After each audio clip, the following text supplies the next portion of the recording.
Now then, in these Asiatic traditions, it is well recognized that people who get the knowledge that you're it may very well run amok.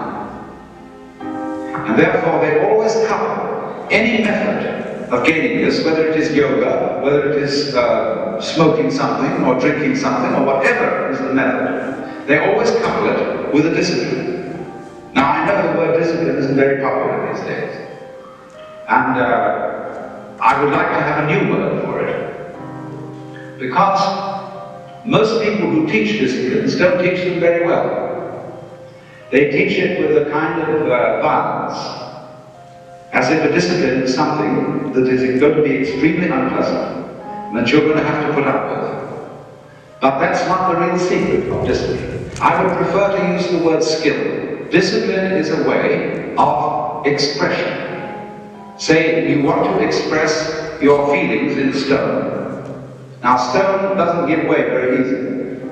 It's tough stuff. And so you have to learn the skill or the discipline of the sculptor in order to express yourself in stone. So in every other way, whatever you do, you require a skill. And it's enormously important to understand that there is absolutely no possibility of having any pleasure in life at all without skill. Money doesn't buy pleasure, ever.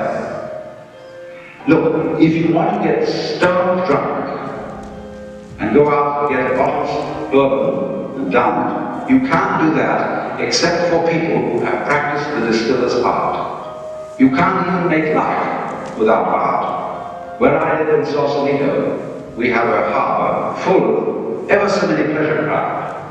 Motor cruisers, sailing boats, all kinds of things, and they never leave the dock. All that happens with them is their owners have cocktail parties there on Saturdays and Sundays, because they discovered, having bought these things, that the discipline of sailing is difficult to learn, takes a lot of time. And they didn't have time for it, so they just thought that it was a status symbol. So, in other words, you can't have pleasure in life without skill. But it isn't an unpleasant task to learn a skill. If the teacher, in the first place, gets you fascinated with it, there is immense pleasure in learning how to do anything skillfully. To make carpentry things, to cook, to write, to calculate, anything you want can be immensely pleasurable to learn the discipline.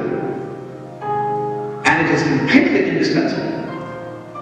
Because look, you may be a very inspired musician. I'm not a musical technologist, you see, and I regret it, but I'm a word technologist. But I can hear in my head all kinds of symphonies and all kinds of marvelous compositions, but I don't have the technique to write them down on paper and share them with somebody else. Too bad. Maybe next time around.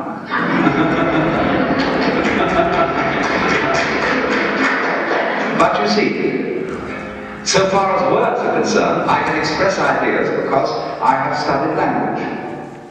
And I have worked very hard. Not that I didn't like it, I intensely enjoy the work of writing a book, although it is difficult. But it's fascinating to say what can never possibly be said.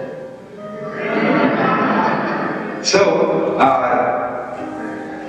you see what's happening. What you have to do, you have inspiration, but then you have to have technique to incarnate, to express your inspiration. That is to say, to bring heaven down to earth, and to express heaven in terms of earth. Of course, they are really one behind the scenes, but there's no way of pointing it out unless you do something skillful. You see, we are all, at the moment, absolutely in the midst of the beatific vision. We are all one with the divine, or some, I don't like that sort of wishy-washy language, but we're all there. But we're so much there that we're like fish in water. They don't know they're in water. Like the birds don't know they're in the air because it's all around. And the same way we don't know what the color of our eyes is. I don't mean whether you've got blue or brown eyes, but the color of the lens of your eye. You call that transparent. No color. See, because you can't see it. But it's basically to being able to see anything. So in order to find out where you are, there has to be some way of drawing attention. And that involves skill.